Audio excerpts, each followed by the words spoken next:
And Fitz, if you get a chance, could you bring a phone charger in here for me? Mine's running down quick. It's not. It just went from 20 to 6.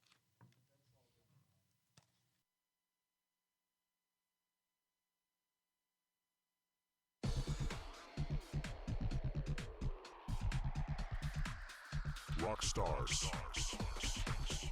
Rock Stars Girls Lacrosse. Rock Stars Girls Lacrosse. The Rock Stars Girls Lacrosse Show with hosts Ronnie Davis and Craig Spazman Simmons. Good afternoon, everyone, and welcome to Rock Stars Girls Lax podcast with me, Ronnie Davis, and Craig the Spazman Simmons. The round mound of sound. I love that term. Yep. And look at you, all duded out in the CA gear today. I got the Chosen Spot Radio shirt going. The red colors and the CA hat. Yep, absolutely. I'm wearing the Harvard hat today. Harvard. My good buddy Jerry Byrne just got the men's job for Harvard over this past weekend. He was been a longtime assistant at Notre Dame. He gave a nice stint here in Rochester as his wife was becoming a doctor, and he did a lot of coaching around the area. Nice. And he just got the head job up in Harvard. And Harvard. So proud of him. Oh, it's hard to find. Have you ever been there? I have. It is so hard to find a place to park. And, oh, my God. Great Harvard Square, though. I mean, if you do find a place to park, and it's just a great little area to be. Great food, too. A lot of smart people up there. A lot of smart people. But I did some traveling this weekend. Yes, you did. I was away with my Haudenosaunee U19 national team, and we were in Albany for the Capital City Classic. And we ended up going 5-0. And 5-0. There was we played Ithaca in the championship game, but we ended up being co-champs. We ended up beating Ithaca, but we ended up co-champs because we were there on a mission. My team was there just to prepare for the World Cup, and we had a player that Jalen Jimerson, who was in college. She already completed her freshman year in college, so that was against the rules. So we alerted. We told the Ithaca team that we had a player that was in college, and they were like, "We just want to play the game. We just want to play you guys. It's an honor to play." So we went out there. It was a great game. I think we won by 2 or 3 goals. But Ithaca is, I know they're out of Section 5, but let me tell you, Ithaca has an up and rising high school scholastic team that is really, really good. How cool is that you have to go all the way down there to play a team that's about an hour and a half away? Right. Well, that's, they held a great tournament. The Summit Lacrosse Ventures held a great tournament. And there's a lot of Rochester teams. I mean, there were several Relentless Hustle teams there, several Common Goal teams there. Orange Crush from Syracuse was there. Gate Lacrosse Club from Syracuse was there. Ithaca. And so they came from all over. Empress from Buffalo. So everyone was traveling to Albany this weekend to play. And also there was another tournament in Syracuse called the Star Spangled. The Star Spangled that some of the Monster younger teams went to, but all in all, it was a good weekend of lacrosse. The Monster older teams pretty much had off except for the 21s did play in the Star Spangled, and but the weather was great. We had a couple delays, thunder showers, but only lasted a few minutes. But the amount of teams, and looking through looking through the scores, the Rochester teams fared very well in the tournaments this weekend. It just goes to show you that the girls lacrosse in Rochester is getting better and better. Right? Any Long Island teams that you had to go up against? Yeah, so Icon from Long Island was there, and a club team from Nassau County was there. Did you play either one of them? I played the Nassau County team. And you beat them? And we beat them, yes. All right. That's what we want to hear. Yeah, and Icon ended up losing to Ithaca in the semifinals, and Icon is a good club out of Long Island, run by a former Syracuse player, Pat McCabe, and they were really good. But Ithaca edged them out by a goal to go to the championship. And then I tell you, I was really impressed with that Ithaca team. I think I've called some Ithaca games. I don't know if they were boys or girls, maybe one of each. Right. But So it's funny. There's a player on Ithaca's team who's a 9th grader, just graduated from 9th grade, going to 10th next year. So she's a 22, and she was outstanding. A very dynamic kid, could shoot the ball, on the run at high levels. And so it was funny. I said to the coach after the game, Coach BJ, I said, "Hey, would you mind if I, talk to number 7 about maybe, looking at Monster as an alternative for for a club, and he said no. He goes, you can't. He goes, we're trying to keep all these kids together as a school team and go to tournaments. And I said, I get you, I understand. I said, but if there's ever, if she ever wants to go to some high level tournaments that that a lot of college coaches and get a lot of exposure, we'd love to have her. And he laughed about it. We both laughed about it, but he was just like, no, you that can't. move took testicular fortitude. Right. And it was funny. He goes, she's a hockey player too, I guess. So, with on the U19 hockey player, I guess, or U18 hockey player, and a very good one at that. So, I don't know her name, but I know she was number 7 for Ithaca, and she was outstanding. So Now, how far away? How far does Monster stretch? Monster stretches a long way. We got kids coming from Canada. We have kids coming from Albany. We have kids coming from Utah. So we expand, and it's basically kids that are involved in programs that aren't as advanced as I guess we are. So they're willing to make the trip. We got 2 kids from Albany that come, Celia Ralph and Sierra Mazzone. Okay. They make the trip weekly, from Albany. We've got a lot of kids from Syracuse, and it's just they come for the higher level of lacrosse. Yeah. That we provide. And this tournament this weekend, it was good lacrosse. But what I'll say is that, looking at it, my Haudenosaunee U19 national team, we went 5-0. We had a couple good games, probably not as competitive, but it supplied us with a platform to get ready for the World Cup, right? We're going to the World Cup in August, and there's going to be 26 countries there to play against. But ultimately, we got to get through USA or Canada. Sure. To get to the medal. Now, where's that going to take place? Isn't that in Canada? Yeah, that's going to be in Peterborough, Canada. Yeah. Starting August 1st through the 10th. Yeah. So it'll be it's a major event. It's finally on this side of the pond. Last time it was over across the lake, and this time there's Haudenosaunee team is going to be pretty much playing in their backyard along with Team Canada, and really along with USA. Team USA is going to have a lot of support there because it's only a few hours from the border. Sure. So now, what is Haudenosaunee?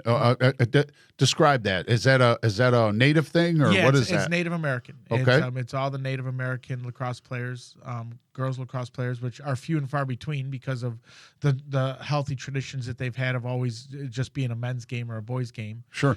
So they got started a little later. So it's all from around the country. The Native American girls coming together as one and playing as their own nation. Do you have the girls from Section 6? Section 6 is where? The Buffalo. Oh yeah. Cornfield, is it? The Cornfields were. Yeah. So Lonnie and Shawnee Cornfield. Yeah. They're heavily involved in basketball right now, but we're trying to get them, so they can play in the tournament in August. Okay. Too. But we got Scotia Snyder, the Jimersons from there, Lois Garlow, who's committed to Coastal Carolina. She was outstanding this past weekend. She won MVP of the tournament. Jalen Jimerson, who's the girl that she goes to Syracuse. She's outstanding. We got a really good group, but we just don't have a ton of kids. Okay. We got the Lazor sisters from Akwesasne, and one Jacelyn Lazor is going to Virginia Tech. Mimi Lazor is going to Dartmouth. So we got a good crew. It's funny though, because you're naming all these names, but you can't remember the girl from Section from Ithaca. Well, I guess I just didn't really want to pry and ask. Oh, by the way, what's her name? Hey, what's her name? Let me write that down. You got her information? When I asked him, it was funny. He smiled and he just goes, "No, you can't talk to her." That's funny. And I was like, just make sure she doesn't go play for Salt City or one of them. Well, all this works in because we did get an email. I did get an email from I don't know if it's a parent, I would imagine, but it all works in nice because they want to know basically what our thoughts are on sports specialization. Uh-huh. And, at any point in time, we can talk about that. It just kind of works in because you're talking about the Cornfields are busy with basketball, but there's an opportunity to play lacrosse. There's, the train of thought, we want them to play as many multiple sports as they can. Sure. And then there's the other side that says, no, man, if they want to play lacrosse 365, let them, so. Right. Well, I think we touched on this before, and what you don't hear from when you talk, when you see an interview on ESPN or an Inside Lacrosse or, any sports magazine for that matter, and they talk about specializing, in sports, they say we want dual sport athletes, and they're right, they do. But what they're not saying is in your second sport, okay, you can't put the lacrosse stick down, even though you're playing basketball. Yeah. Right? Go to basketball, go to all the practices, do everything you gotta do, but you still have to play lacrosse at the same time. It's very rare you're seeing kids that put down a lacrosse stick during basketball, during football, during soccer, or whatever it may be, and then being that dominant athlete I got you. during their season. Now, they may be dominant on their scholastic field, right? Right. But with the rise in the level of play that's being played right now at the club level, there's no way you're putting your stick down and going out there and being a top Division I kid. If you are, you're less than a 1%er. So as a coach, as a college coach, you've done the men and the women. You've coached both. As a coach, we hear all the coaches. The 50% or 60, whatever it is, that number. I don't know the numbers. I could next time, but right now I don't. No, we want multiple sport players. As a coach, what do you want? What does Ron Davis want when he's coaching MCC and he's looking for players? Is he looking for multiple sport players or just you applying by merit what you see them doing on the field? Well, some of the sports, really they go hand in hand. Like who wouldn't want a basketball point guard playing lacrosse on the lacrosse field? Sure. At Nazareth they got Jonathan Parinello, right? He's a lacrosse player at Nazareth now. He went to Aquinas. He was the quarterback at Aquinas, right? Yep. I watched him play this spring. He was outstanding when he got the ball. He had the vision and everything, and that directly correlates to his, being the quarterback on a football team. Yeah. Right. So it makes sense. You want the kids to bring what they've learned from the other sports into lacrosse, but you also want to make sure it's being kept healthy, right? You want to make sure the kids are healthy and not burning out and having fun, right? It can't be all wall ball, right? Even though I got you. We push wall balls, off the wall, but it can't be all wall ball. It's got to be games. It's got to be competition. It's got to be fun. It's got to be tournaments. So there's a lot that goes into it to make the kids so they're not burning out, right? I'm gone every weekend this summer. Now, every team in my club is not gone every weekend. They get breaks, but the fact of the matter is that there's the tournaments where the college coaches can be there are at a certain time in the summer. The blackout time is lifted. So with that being said, we have to go to those tournaments and they're back to back. And then, then it goes into blackout period in August. Right. And when that happens, we don't need to go to any more tournaments. We take August off. So it's a catch-22, I guess, but we're living in a world right now, both in men's lacrosse and women's lacrosse, boys and girls lacrosse. We are living in a world that caters to the colleges. When the colleges are going to be there, the club teams are going to be there. I got you. And unfortunately, that that's the way it's turned. But it's a business now. The colleges, they want to recruit kids. They're giving out money. It's a business for them, right? They're paying kids. They're going to work on their time, right? Yeah. So, yep. With that said, so the cornfields are They got to play basketball. They're going to be Division I college basketball players. They are. Okay. But I just need them for a week, right? I just need them to put down the basketball for a week, and then we'll play. But it's. I know Fitz is looking. I don't have times for these, Fitz. So if you want to just start calling any of them, see if they answer, right? So.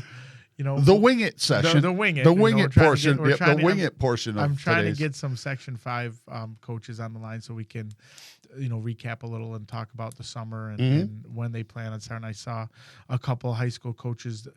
I saw Wayne Smith this weekend. He was coaching with Relentless Hustle, so I know him and his kids are out there, playing this summer. So it's it was a good weekend of lacrosse. In terms of Rochester, I know that my 2021 team was in Star Spangled. I didn't see that. That was in Beeville, right? That was in Beeville. Yeah. But I know that they took a loss to the Common Goal 2020 team. So I know Common Goal 2020. They're a year older. They're a good team. They got Meg Ellis, right? Yeah. I'm sure she Titanium tough. I'm sure she put the lockdown on a few of those players. But at both tournaments, I wasn't at the Star Spangled one, but I was at the one in Albany, and a lot of coaches. There's just a lot of college coaches roaming the sidelines. Division I down in Division III, even some junior college. So. That's really what it's turning into, is just week after week is just playing in front of these coaches. Let me ask you this. What criteria are these kids using to decide which program they want to go and play for? Because you've named Relentless Hustle, Common Goal, Monster Elite. You've mentioned those in the last segment. How are these kids deciding where they want to go play? Is it a networking thing? Like, oh, I know you from Pittsburgh, so I'm going to go play for you. And I mean, what's the criteria here? Well, there's a few criteria. So the one, of course, when their kids are younger, they want to play with their friends. So, if one goes, the next 3 or 4 follow. Yep. That makes sense. And then what it turns into a competitive thing. How competitive are you? How good are you? Are you able to play at the top level? And then, you see the clubs starting to separate as they get a little older. It's really tough to tell how, clubs compare with kids in 3rd and 4th grade, right? Yeah. You get 2 kids that can pass and catch better than everyone else, they're going to win a game. So, but as they get older, and develop into athletes, right? If they want to be lacrosse players, if you can tell if a kid's, athletic enough, then they got to start making some decisions based on, how good they are, right? And what commitment they want to put in. So, being biased to Monster, if you're that athletic kid, if you're an athletic kid that's going to be a lacrosse player, you probably want to go to Monster. If you're a kid that's in it for the social environment and just want to go play a couple tournaments and practice once in a while, then Common Goal and Relentless is probably a little better fit for them, especially as they get older. I mean, the Monster club is going to the G8 next weekend. I was going to ask you about that too. G8, it's G means great, and 8 means it was 8 clubs, but now I think there's 13 clubs as they got more fields for it. But that's kind of a big deal. It's the epicenter of college recruiting. Every college coach in the country will be there watching, and it's as you can look at the teams that are there, it's all the top teams. That's Nike. Okay. That's Nike G8, right? The Nike G8, sponsored by Nike. All right. Fitz, put down that Nike owes us $20. And that's in New Jersey. Yes, it's in New Jersey, and it's I'm telling you, there's 4 fields, and there's in between fields 1 and 2, there's a college, area, and in between 3 and 4, there's a college area, and they're packed with college coaches because that's where the Yellow Jackets are, that's where the Monsters are, that's where M&D is. So all the top clubs in the country are there for the basically the recruiting age groups, which is the current 21s who's in their tour. Okay. And then the 22s, they're kind of starting to make their boards for it, right? So they're going to go watch all the 22 games and they're going to start putting up, okay, Abby Harrod, boom, Monster, and so forth. So when it comes to their tour, they know who to watch. Now, so, does she play for Monster? Abby, yeah. Okay. Yeah. Abby's All right. played for Monster since she's been in 4th grade. She's right at the top of the players to watch list. She's at the top of the food chain. Yeah, no doubt. She's going to be a top Division I kid, and she'll, next weekend she'll have a lot of eyes on her. Now, when you say she's going to be a top Division I kid, is that going to be at Midi doing the draw, or is she flexible enough that she could go wherever she's needed? Yeah, listen, those top schools recruit athletes, right? And then they decide where they want to put you. But right now, she's a great midfielder and does fabulous on the draws. So she's going to be that kid that the diaper dandy early kid that you're looking at saying, okay, this kid's on my board, and I'm going to recruit her. Well, she's end to end. She plays end to end, and there's no break. Right. And I don't want this to turn into an Abbey Fest. No, right. I'm just saying she plays end to end, and I could watch her play all day long. Yeah, her 22 team is got some really good players. Her line mate. Listen to this. This is her line. Is her midfield line is Elisa Faclaris from Penfield, who was all county, and Carly Harnishfigger from Mercy, who was all county. So I have 3 9th grade all county kids on one midfield line. Right? Now, who coaches that team? I do. You do. I do. Okay. Yeah. All right. Mm-hmm.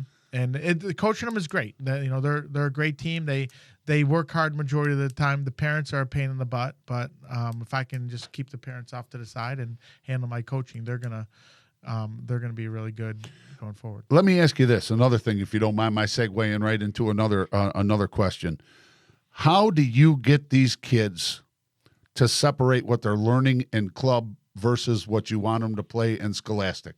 Because if you're playing for 2 or 3 different coaches, chances are each one of those coaches has a different way of doing things, a different style, different terminology, different plays, everything. How do these kids, separate the difference? How do they keep those separate? And what do you do to help them do that? Well, for one, we call it deprogramming, right? We have to deprogram the kids when they come back from scholastic lacrosse. Okay. And we have to do that because the level of play is so high at the younger levels. Like, honest to God, if you took my 22 team, if you took my 23 team, right, which is kids going into 9th grade, they would beat my Canandaigua varsity team. They would beat Russian Rada. They would beat Pittsford all day long.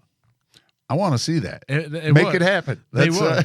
That's a challenge. That's for showing us. So the 22 kids who are current 9th graders, it might be 5 and 10 goal games against any scholastic team. Okay. So the level of play, we've got to get those kids in tune to play at a higher level than they just did with their scholastic teams. Because when you go play against M&D and Top Guns and Skywalkers and those are all kids that are just monsters and athletes and great lacrosse players. So you basically have 16 kids that are starters on their varsity team, and now they're all coming together as one. Okay, so how do you deprogram them? How do you get them? Because all year long you're beating it in their heads. Right. They're having it beat in their heads. You have to remember this stuff. And now you're telling them you have to forget that stuff. So the main thing is what's discipline. the line there? Discipline and shooting, passing, catching, ball control, time clock management, all that. Fundamentals. Fundamentals. That's fundamentals, man. We have to put the fundamentals back in them and teach them that they may have outran this kid and that kid scholastically, but they're not going to be able to outrun these 2 kids for M&D, so the ball needs to move. So you're teaching them they're going from being a big fish in a small pond to a small fish in a bigger pond. Correct. And okay. they have to use more systems and more, be smarter and let the ball move. And it's not easy, I'll say that. And I'm not, condemning scholastic sports because obviously I'm a coach myself. Yeah. And I think that at the high school level, we teach some really, really good things, right? All the coaches, I think we all teach some really good things. But at the end of the day, we're coaching to be competitive against the town next to us, right?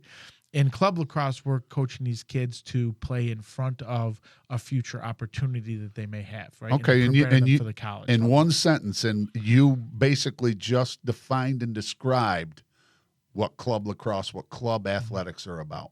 Because a lot of people are going to ask that question. What's the difference? You just defined it. Yeah, and it's a big difference. It really is. And I wish the whole community and culture of it could just understand that there's 2 separate entities here. There's scholastic lacrosse and club lacrosse, and both of them are very, very important, and one should not be weighted over the other. When it comes time to, play scholastic lacrosse, in my program, school first. And that's March through, June, right? Yeah. But come the end of June, or when that comes to an end, it's club. And so some schools try to hold tournaments and do different things, over the summer. I get that. But our kids can't, Abby Harrod can't leave Monster Lacrosse to go play for Canandaigua when she's in the G8, right? Okay. So, yeah. Good thing. So no shootout for soldiers. No, that weekend's off for them. All right. So All I right, did that. I asked you about that. Yeah, I did that on purpose. I did that on purpose so we could. Are you getting anything together then? I mean, is there with Lauren York and find out who's available to play and stuff like that. Okay. But yeah, that's definitely the plan. That's cool. But, that's cool because I think I'll be there to cover some of that. So we had a Canandaigua team, a 2024 team. Our go-to Star Spangled this weekend. And I guess they tied for first, and then the goals against, they didn't go to the championship, but I guess they did real well. I was very happy to hear about that. Okay. To look at, but it just goes to show you the separation between the two. And in the fall, here's where we're going to run into issues in the fall, right? Basketball players. The blackout is lifted November 5th, right? So there's 3 weekends in a row the blackout is lifted, right? Okay. In November. Yep. Well, basketball starts, right? So I got some kids that are playing, Penfield basketball, Mercy basketball, and they're and realistically they would only miss 2 practices, and the coaches are like, nope, you can't miss first 2 practices, right? It's like, look at, They don't want to miss any. they don't. But the fact of the matter is that the value of them attending these tournaments with all those college coaches at that level, it can't happen. And it, So who wins that battle? Who's going to win that? well, I'll tell you, who won the battle in Fairport. Is Morgan Schwab. She was a great point guard, basketball point guard, and the basically the coach said, look, the basketball comes first, and Morgan was like, well, let me tell you, I need to go play in these tournaments. Okay, I'm going to the University of Virginia to play lacrosse.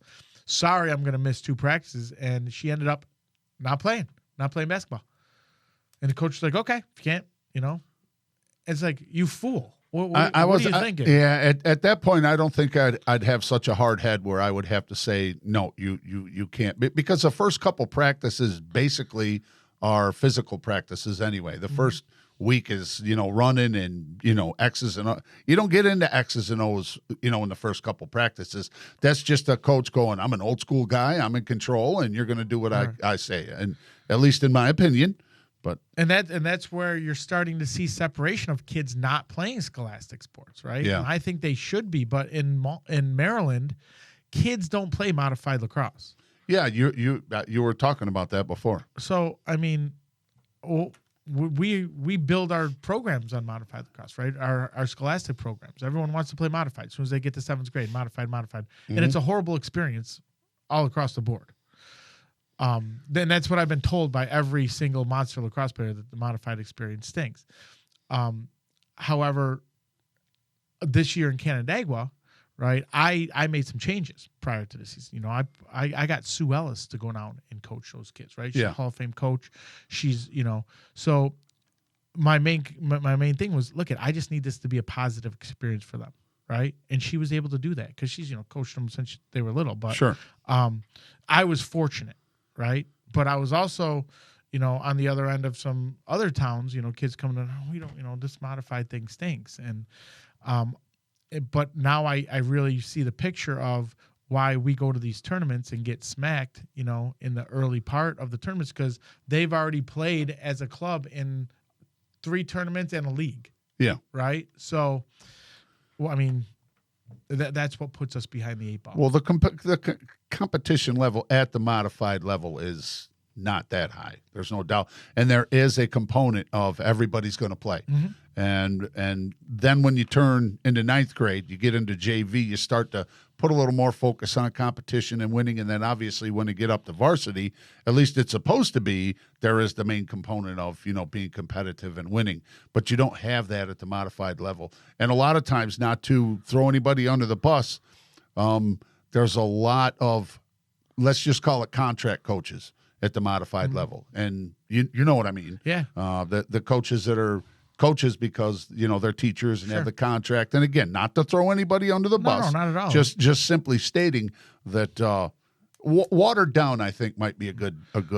Well, here's the thing, that it's starting to trickle down as the kids get older, right? And they're not as enthused about playing scholastic sports, right? And I think that's a tragedy, because I think they should be playing scholastic sports more and more, and be more like in Canandaigua. I thought that we had just such a great environment, and every kid was like Canandaigua bleeding red, right? And cherry. If we can get that right, if we can get that, across the board, that's great. But I think that the high school, the scholastic coaches across the board need to understand that there's club lacrosse has an agenda, and they got to be more flexible with it. Not even lacrosse, but basketball, football, whatever, maybe soccer. They have to understand that that the college recruiting process is controlling the whole process. So what are we supposed to do? If there's 3 weekends in November, right? That's all we have to go to tournaments and have college coaches there. We got to be there. Yeah. Right? They're not coming to our high I school get that. games, I get that. Now, as an administrator and coach in youth basketball and travel basketball, in travel, it's pay to play, but it's not the level, obviously not the level of club, but there still is a component of being competitive and playing to win. And then we get 3 and 4th, you're building interest while still teaching 3rd and 4th grade. You're teaching fundamentals. 5th and 6th is a transition into the transition, if you know what I mean. 7th and 8th is the transition when you turn the corner and you're into the scholastic. And you and I think, have talked about this off the record where, we're teaching all this hardcore stuff to 5th and 6th graders, and then we ship them off into the modified program, and they run into favoritism and all the other kind of things you get. And it just kind of kills everything that we had done. So then you have to move up into the JV field, and that just goes along with what you were saying. Yeah, and that's why, like I said, that's why I was so excited to, with the Canandaigua program, to put people in place that are going to give these kids a good experience. And I think it's going to pay off for us, in the long run. I think it's already paying dividends as it is. Yeah. You won what your second in 3 years, your second sectionals in 3 years. Went down to Cortland. The boys, they were in the finals game, lost by a goal. Did you see the YouTube video that they did? I did not know. Oh man, it was the first couple minutes of it is Devin York, Devin the coach. He shaved the mustache off, and he's sulking, and he's looking out this window with rain, and it was sad and all that stuff. And then they go to a picture of Emily, and she's eating a bowl of cereal, and the bowl of cereal is sitting on the brick. Oh, is it? It's sitting on the brick, and she just smiles. It was awesome. Right. You got to check it out. Hey, Fitz, can you? We're gonna get Joe Kataya on the line here from Fairport Hots, and okay, I want to get his perspective on. He's got a daughter that's going to Penn State. He's got a daughter that's been through a knee injury. He's got a daughter that left Spencerport to go to Mercy. Right, so she had a lot of changes in her life. A lot of things happen in her life. So I want to kind of get his perspective, and he's a major sponsor of our show. I was going to say it's also an opportunity to throw out Fairport Hots. Fairport Hots. So maybe we can go to the phones and get him on the line. I know he had texted me saying he's ready. Well, I know that it was due to him that I was able to do your game down at Cortland. He was the title and primary sponsor for that broadcast to be able to do that, which you can find on demand at chosenspotradio.com. Let's go to the phones. Okay, Joe, are you there? Oh, here we go. Oh boy! Wait, we gotta play the cool intro. What's up, Joey? How you doing? Joe Kataya, owner of Fairport Hots, and let's get the thank yous out of the way first, Joe. Thanks so much for being a huge sponsor of the Rockstars Girls Lax podcast and the top 5 at Fairport Hots, top 5 at 5. Yeah, and you definitely helped the Spaz Man out. Yes, you did. Yeah, thanks, Joe. I appreciate you jumping on board to help me do that broadcast down at Cortland. Joe, right on. So, Joe, we're talking a little bit about club lacrosse compared to high school, and we know that you transferred from Spencerport to get your daughter Gianna over to Mercy. She had a wonderful season this year. Come back from a torn ACL injury that she got playing soccer. We touched base earlier on multi-sport athletes and so forth, and now she's committed to go to Penn State and play, and her coach Missy was watching her play, not this past weekend but the weekend before, and just to go over the whole journey of Gianna Kataya and what club lacrosse has done for you and Gianna, and the transfer to Mercy, and you guys were ranked number 3 in Section 5 this year, had a great run, and now she's getting her leg back in order and preparing to go to Penn State to play, not next year, but the year after, because she's a 2020. Can you kind of put that whole journey together for us, if you can? Hey, Ronnie, as you know, we started out at Spencerport, and then, we just wanted a little bit more, so we moved on to Mercy, which was a great fit for Gianna academically and for, her career in lacrosse. And then, we started out with one other club, then we transferred to Munster. And going to Munster, moving on, and you as her coach has trained her to become even a better player coming off her ACL, surgery.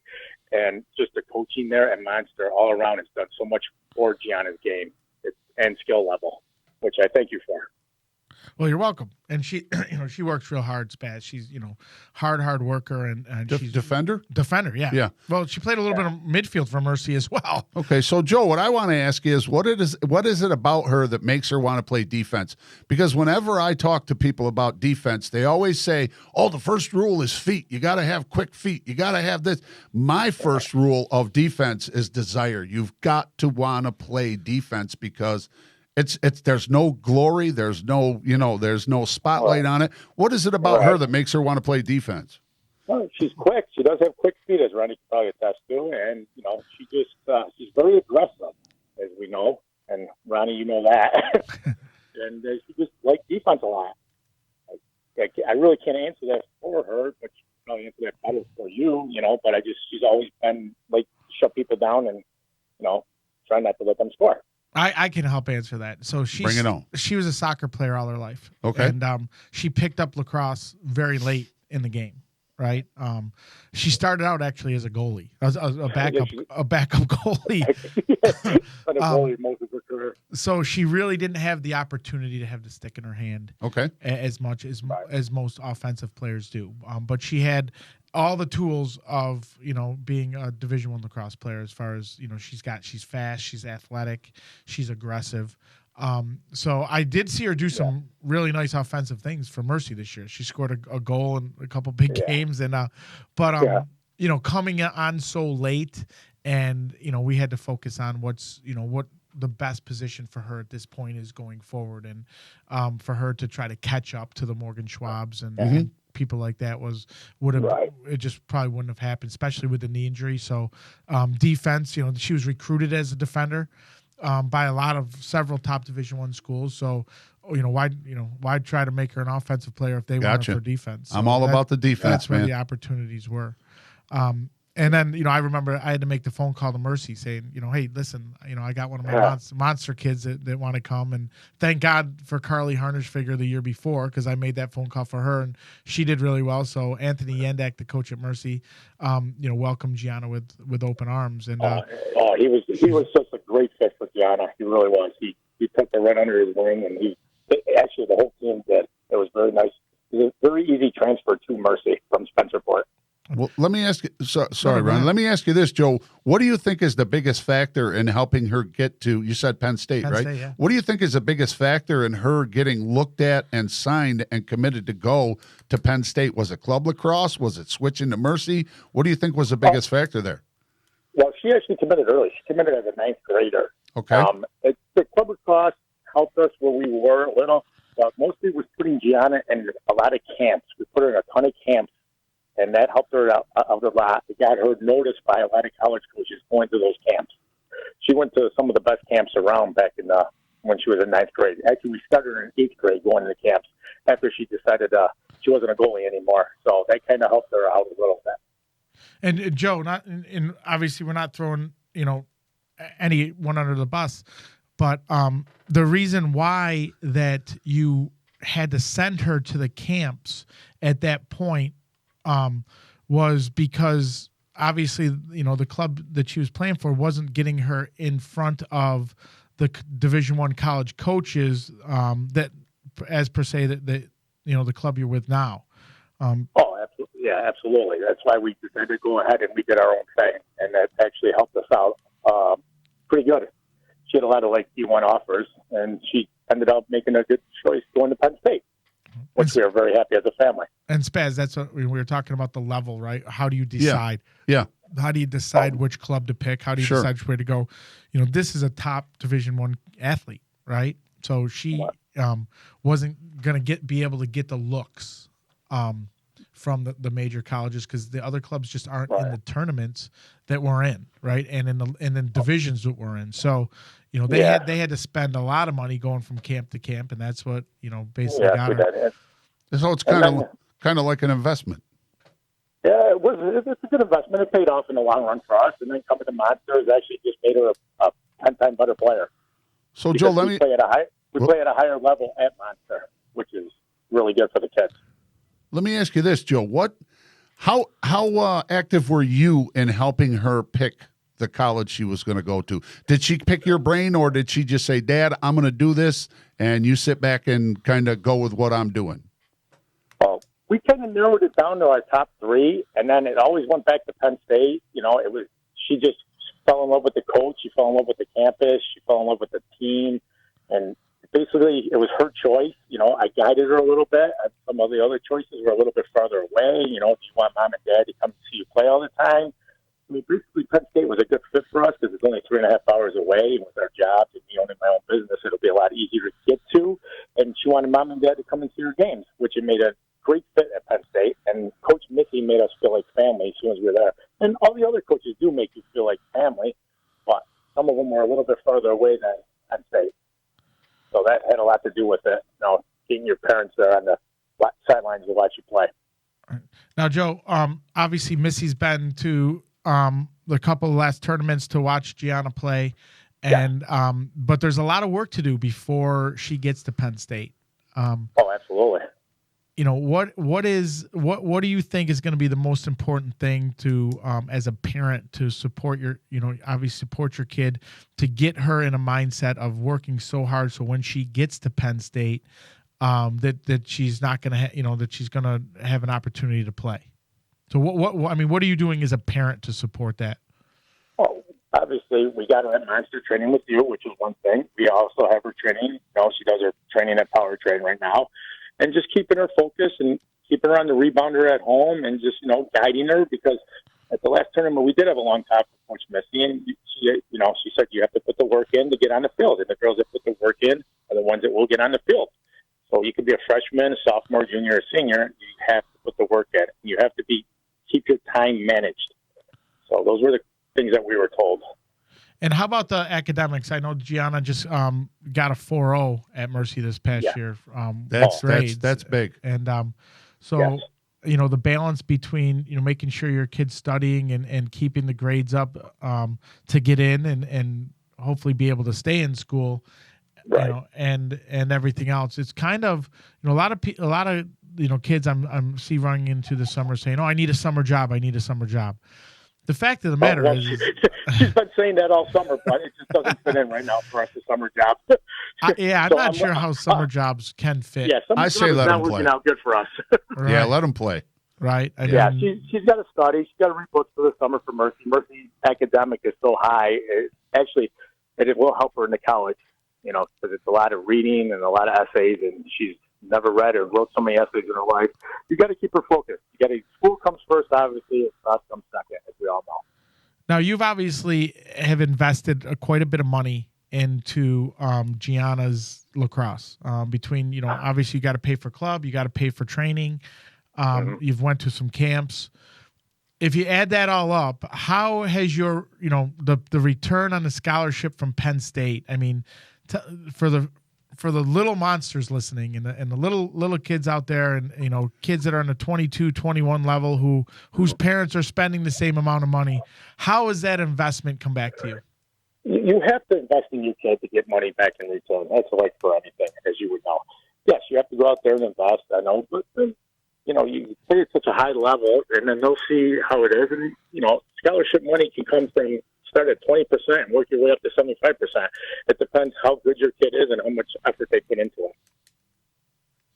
it. So, Joe, I just want to walk it back a little bit, not to throw up the malarkey on anybody, but Gianna, you had mentioned she, what was it, a knee? You knee, would say, yeah. So she tore her ACL and her meniscus. Okay, so I actually had that happen myself, and my kids did that. What was the mindset battling through that, and how is she doing with that right now? Well, she's doing good, but when it happened, I don't think I was doing good. It was the sickest day of my life, as everyone knows. But she's fighting back good. I mean, she trains every day. She trains hard. Roddy sees that she's getting her speed back and her aggression back. So she's doing good with it. She started out a little slow. She had to get used to it, get comfortable again. But I think she's fighting back pretty good right now. Good. Now, Joe also, as we talked about, owns Fairport Hot Spas. And, yes, he does. He's been doing a ton of catering for Yeah, that's where I am right now.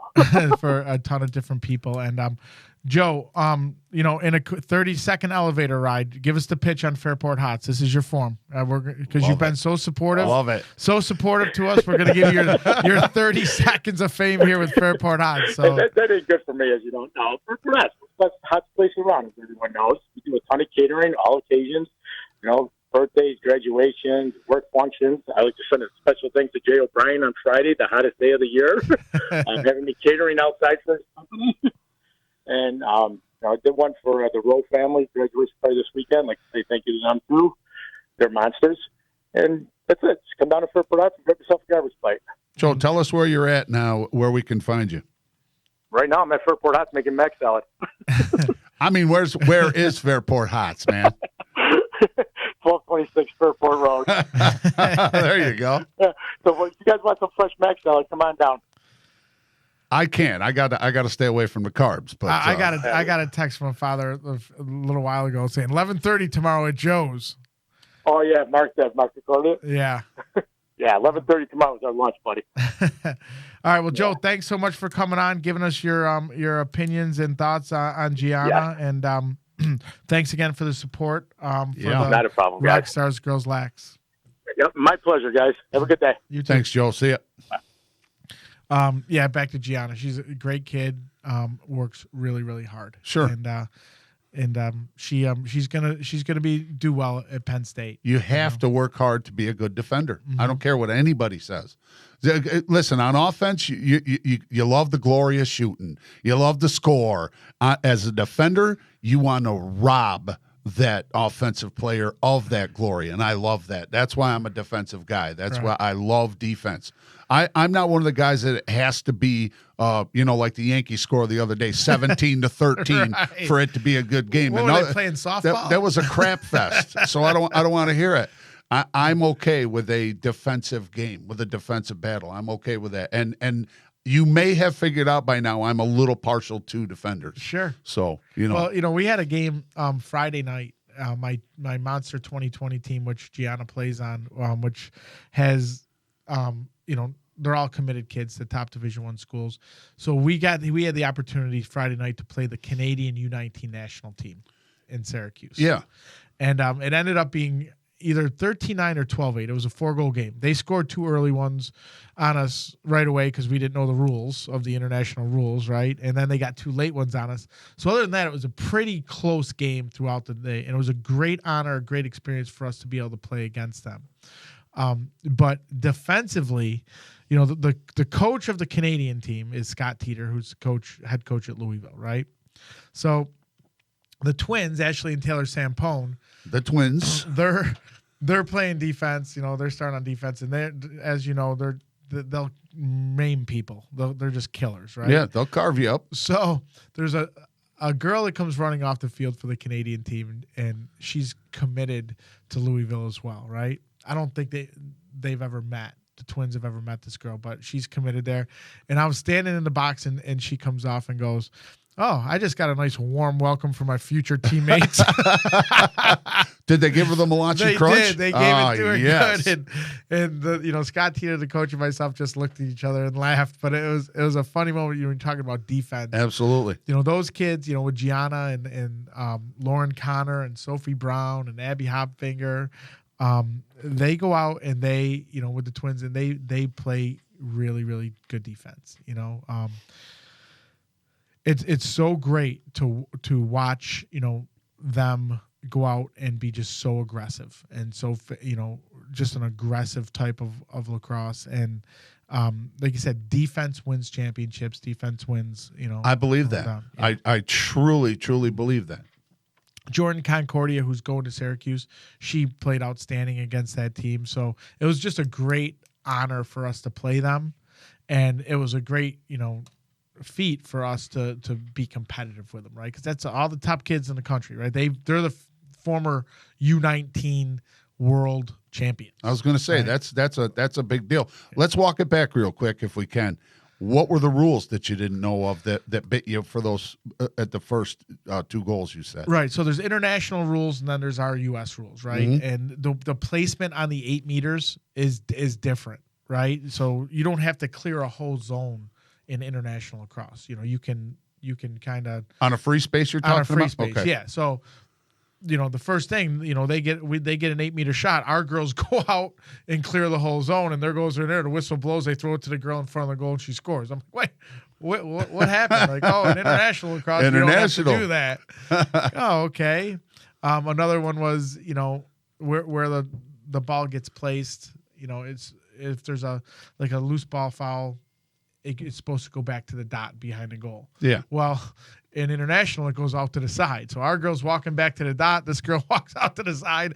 She self-starts, boom, goes in and scores. I'm like, whoa. Wait a second here. Yep. Oh, yeah, we forgot to tell you. It Oh, goes yeah. out to the International wing. rules. International rules. Hey, Fitz, if you got that, can you call Craig Chamberlain for me? We're going to get Coach Chamberlain on the line here. Okay. Now, listen, let me just preempt you. Okay. He's not happy about the Pittsburgh Rush Henrietta game. Okay. I'm sure. All right, so that's the first thing I'll sting him with then. he's not enthused about that game. So, Well, backstory, 4 overtimes. 4 overtimes, right? And did not go his way. no, and we actually kind of broke the ice about it on a trip. We traveled together on the road, and he was like, "Well, since you brought it up," so Fitz is going to get Coach Chamberlain. That's a lot. That's a lot of acumen in the same car at the same time, though. Oh, him and I? Yeah. Oh, Did you have yeah. anybody else with you? No, it's usually just him and I. Yeah. Yeah. Oh, his daughter Brittany. Too, Okay. rode with us. What do too. you talk about? You name it. He's a hunt. He likes to hunt and fish, and we talk about lacrosse and strategy, and we just really have a good time. And it's usually a 6-hour ride down and a 6-hour way back. Well, So, let's go to the phone lines and get at it. All right, Coach Chamberlain. Hey, Ronnie, how are you? Good. Man, how are you? All right. How are you, Coach? I'm doing good. Thanks for joining Sounds us. Good. Coach. Absolutely. Generally, I heard Ronnie say it's generally a 6-hour ride. Generally, it's 9 hours, one way or the other. Somehow we messed something up. Or is it just 6 and it feels like 9 because you two are riding together? No, it feels like 3. When we miss a turn, or we're talking, or we do something, or there's a detour. So one way is always longer than 6. That's a lot of acumen in one car at the same time. It though. literally took us 9 hours one night. We just missed a turn, and we ended up in these That's all it backfields takes. in Pennsylvania. That's all it takes. We were way back. We saw a great buck, though. That was fantastic. I saw 3 Mile Island one time, and I was like, wait a second. I think I went a little too far. I went about 3 hours out of the way. Yeah. So, Coach, Yep. we're talking a little bit about club lacrosse and recapping. You had a player that, I talked to, Kate Mashesky, not online here, but briefly. She was an Under Armour All-American. She did a great job for you this year. And she was an All-American voted on by the high school coaches, which I think is a much more prestigious award than even the Under Armour award is great, and she did great down there. But she was voted All-American by all the coaches in Section 5. Tell us a little bit about her leadership and what she meant to the RH team this year. Yeah, first of all, I think that receiving an All-American in high school is probably the greatest award you can get out of any of the others. But she was outstanding at the draw. It's somewhere around 120 to 150 draw controls for the season. Giving us possession of the ball on the average 10 to 12 times a game. A really strong defender, a leader. Very vocal during timeouts. And gave us a presence. And like any of the very good teams, the players give you a presence, and Kate brought that every day. And she, she had commented that it was a great experience for her to go to Under Armour, and definitely they played the college rules there, so it was great to see what the college rules are going to look like. Coach, you've prepared a lot of kids for college that are currently at some good schools playing and so forth. And obviously we talked a little bit last week about the rule changes and how the difference between college rules and high school rules. And I know you listened to last week's podcast with the head official of U.S. Lacrosse. What did you take out of that conversation that we had with her and where this game is going? Because you've been around it a long time and you've seen change, but what's the big difference now? What I took out of her words were this is going to be a slow process, and that the younger girls that are involved in officiating and the rules committee have not really taken over the committee itself yet. and they need to, implement some of these good rule changes quicker and move them down to the high school and even the modified levels, for the betterment of the game. As our coaches are developing faster, our players are developing the fastest, and our officiating and our rules are developing the slowest. And in all honesty, I think that's where we've got to continue to help grow the sport. Yeah, go ahead. Go ahead, Ronnie. No, I was going to say that I asked her about a compromise. If we can't get the shot clock, how about at least a timed clear where you only have a certain amount of time? The goalie can't just stand there and play chicken, for 5 minutes. And let's at least implement something to get the ball from the defensive end into the offensive end. But anyway, that's just a little opine for you. I got a question, Coach. We were talking about the difference between club level and scholastic level for you as an administrator, as a coach, as somebody who's been involved deeply with both. What is the hardest aspect of going back and forth between club ball and scholastic ball? You get ready for club ball, the coaches are telling you one thing, then they've got to, as Ronnie said, deprogram, or vice versa. And what's the hardest part for you about that aspect of club and scholastic? Well, at Monsters, we love to win. In any club I've ever been with, I've always wanted to win myself. In club ball, you want to play faster. You want to show off the skill set that your kids have developed, and the ultimate goal is to get them recruited to a school that fits their style the best. And when you talk about high school, you are playing to win. And not every coach is willing to try to develop an individual over the team. And I find that the biggest change between the two is, you're developing kids and trying to put them in a situation where they can be most successful in club, but, doing the same while still trying to win at high school. There's a lot more pressure to win at high school from parents, from players. Everybody's got an opinion. I find that the biggest difference. And, I like to play the up-tempo style of game at both high school and, with the club. And did the same thing at college. We push the ball at high school. To be quite honest, the teams that play the slow down, tempo style and backer zone defenses and aren't developing kids quite as much, sometimes they're more successful. And that's the hardest part is, do you give up your values of, trying to develop kids as opposed to trying to develop a championship team? I find that the most difficult. Now, Coach, you're the director of recruitment for Monster Lacrosse, and you've got a lot of kids that you've helped get into major colleges, and you got tremendous contacts. This is going to be a new platform this September 1st with the 21s because there's so lesser amount of kids that are committed. I think there's only that are already committed. 21 kids that I know of that are committed in the whole country right now. So come September 1st for these 21s, what's the expectation from them? Well, I'm gonna expect to see bigger scholarship offers, more offers on the first. And obviously, today, any of the naval academies or any of the military academies are allowed to start talking to girls. So, there could be another 50 kids taken off the board today. It's probably not likely. But, you're going to have where last year you had Syracuse and you had all the big power schools that already had 2, 3, 4, 5, 6 commits prior to September 1st. Nobody's in that boat except for the 2 kids that are available are not available right now. So I think you're going to see a little bit more rush, and then you're going to see more rush once the tournaments start. Instead of being overwhelmed around Thanksgiving, where it was really a lot of work in September, then October slowed down a bit, and then Thanksgiving came and it cranked back up. I think you're going to see an exceptionally steady flow from September 1st through about December 1st, and I think you're going to see a lot more kids off the board at that time on December 1st this year than you did last year.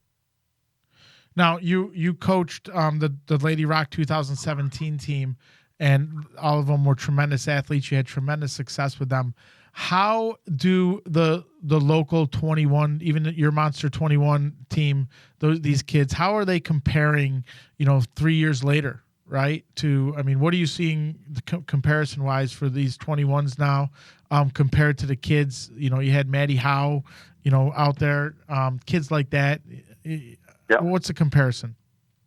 Well, I guess I'd break it down to positionally, because that team had an advantage that I don't think any other team in Rochester's ever had. I had them a lot of them since they were kindergartners, and the bulk of the team since 3rd and 4th grade. They played together better as a team than any Rochester team probably ever has. They were so unselfish, and I think that was the key to their success. And I think that's why it's fair to say they were Rochester's best team ever. And that year they were the second best team in the country, hands down. How does it compare to the Monster 21 team? Well, I would say that the Monster 21 team is deeper at attack and more skilled at attack. The Lady Rock team was deeper and more skilled in the midfield. Certainly, the Lady Rock group was stronger defensively. Goaltending, I'd say, was about the same. But the skill level right now, 4 years later, is much higher with the Monster 21s as opposed to the Lady Rock 17s. The overall skill level is higher. They have great lacrosse IQ and have been taught more. Where the Lady Rock girls, that was a great athletic group that knew how to play together as a team on both ends of the field. Coach, so, they're both really impressive. Aside from the usual stuff like keep your grades up, stay in shape, get plenty of sleep, what kind of advice, in just about 30 seconds, what kind of advice can you give to prospective recruits who are entering the process of trying to get a scholarship? Individuals don't get scholarships. Teams do together. The same things I would say about winning championships is about how you would go about the recruiting process is, continue to play your game. Don't look over to the sidelines and see who's there to watch. Play within the team framework and let your skill set show, within the team framework, because most coaches want to know what you can do with the ball a little bit, but they're going to watch you more when you don't have the ball. So don't get tensed up during the process. Don't make it bigger than it is, because every kid's going to get recruited. I think sometimes players and families do themselves a disservice by worrying about the process so much that they freeze, they tighten up, and don't show in the best light they possibly could. Sure. Coach, I came up with a motto last week. Obviously, I had a parent meeting with the 23s. So I came up with a motto, and I'm putting you on the spot here on the podcast to ask you. So my motto was, we can guarantee that you're going to have a opportunity at the next level if you're with Monster Lacrosse at the time of their tour and so forth. We can guarantee you're going to have the opportunity to have opportunities from the next level, but we can't guarantee that you're going to be on the team. As one of our directors, how do you think a parent should read into that? How do I read into it, or how should a parent read into it? How should a parent read into that? What would be if a parent came up to you and said, "What did Ronnie mean by that?"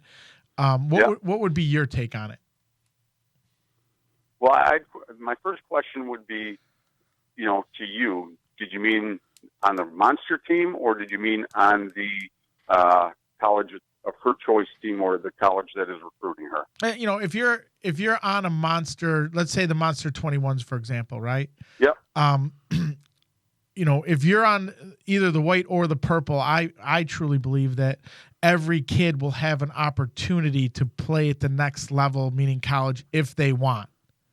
That I 100% believe. That where I shake and shimmer a little bit is if they're thinking that every single kid is going to have a Division I opportunity.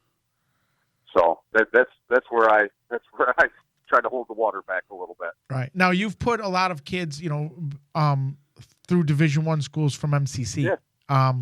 And a lot of the kids, have went to great school, great lacrosse school. schools, and a lot of kids have went to a lesser of competitive schools. But as far as our 21s are concerned at Monster, let's say you put a kid at I don't even know. What is it? Framingham State. Framingham State. Yeah. Right.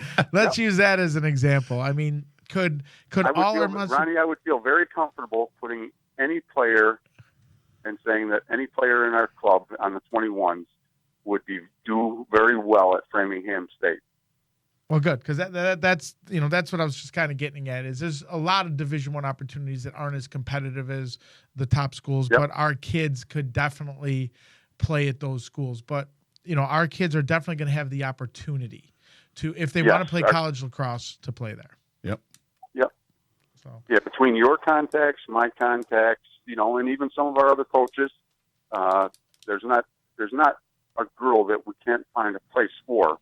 The big question is, are the parents going to be okay, and is the girl going to be okay with the place that we feel may be best for her? When you get into some of the deeper situations, I'm not talking about the first 10 or 12 on every single team. Well, I guess we will find out September 1st, won't we? Yes, we will. Yes, we will. Absolutely. Good. Yep. Well, Coach, thanks so much for coming on. Really appreciate it. And we got another 2 weeks left or 3 weeks left of this, and then we're going to take a break till September, and then we're going to start up again in September. And just so you know, I don't know if you were listening to the show, but I did instruct the Spaz Man that we couldn't talk about the Pittsford Rush Henrietta game. Taboo. so but come September, we're going to need to talk about Wide that. open. No holds barred. All right. Well, I think, Ronnie, the next time I'll come on is September 3rd. We'll come on Monday after the 1st, or September 2nd, whatever that is. We'll talk about our kids that do accept offers on the 1st. And then, Spaz, you and I can have fun at it. How's that sound? That sounds good to me. Perfect. Okay. All right, Craig. Thanks so much for coming on. Appreciate Thanks, Coach. Thank you. Take care, guys. Have a See ya. good day. So yeah, he gives a great perspective.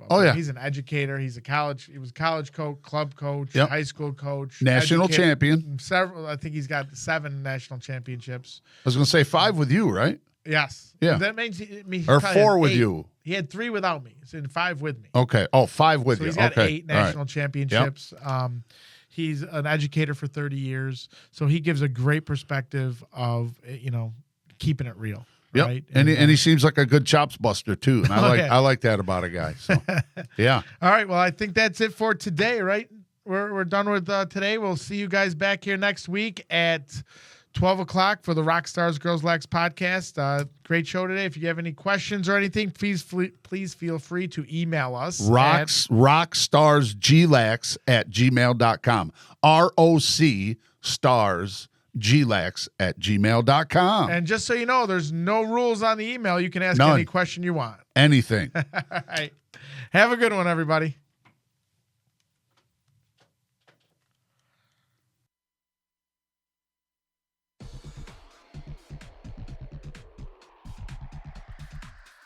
Rockstars. Rockstars Girls Lacrosse. Rockstars Girls Lacrosse. The Rockstars Girls Lacrosse Show with hosts Ronnie Davis and Craig Spazman Simmons.